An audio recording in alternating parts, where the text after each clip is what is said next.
Courtney Cox here with Zach Cox at Gillette Stadium as the Pats fall to the Giants 40-38 in preseason game number 4.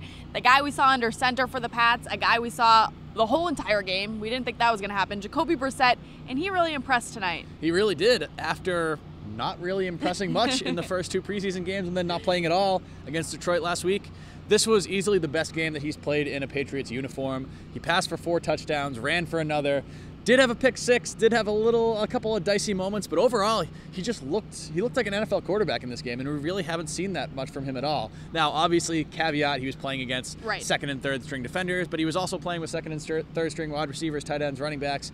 He looked good today. This was easily, like I said, easily the best we've seen him since he got here last year. Well, he was asked about the game, obviously, in his press conference after the game, and he said, that was fun. I felt like a little kid, which is great to hear from any NFL player because it should be fun. We are in preseason. He is fighting for a job, but it looked pretty fun at the end of the game when he escaped a near sack, and that was impressive. I think it cut to Tom Brady and Gronk on the sideline, and they were loving it. They were all about it. Yeah, I mean, Jacoby Brissett, if the phrase youthful exuberance, if it applies to anybody, it applies to Jacoby Brissett. He was all smiles in the press conference after this game. Like he said fun about 10 or 12 times. You can tell that he just loves being out here playing the game, and obviously it's a lot more fun to play like he did tonight than he did earlier in this preseason. And there were people, including us, who said coming into this game that he might not be a lock for the 53-man roster. He was drafted just last year, but Patriots have 3 quarterbacks. Don't know if they want to keep all 3, or they can maybe use that roster spot elsewhere.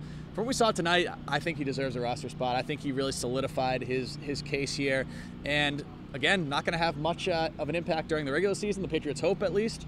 But yeah, he looked great tonight, and I expect him to be on the roster when the cutdowns come tomorrow. Well, we saw a lot of what probably NC State saw during his college playing games. A little bit of a dual threat quarterback. Yep. He was running a lot. He had himself his own touchdown. All right, well, we will keep you posted as we head into Saturday when the Pats have to cut down their roster to 53. Should be interesting to see what they do. Follow along Zach on Twitter, Zach Cox Nesson, or myself at Cox Courtney, and keep it locked in right here, Nesson.com. We've got all your Patriots needs.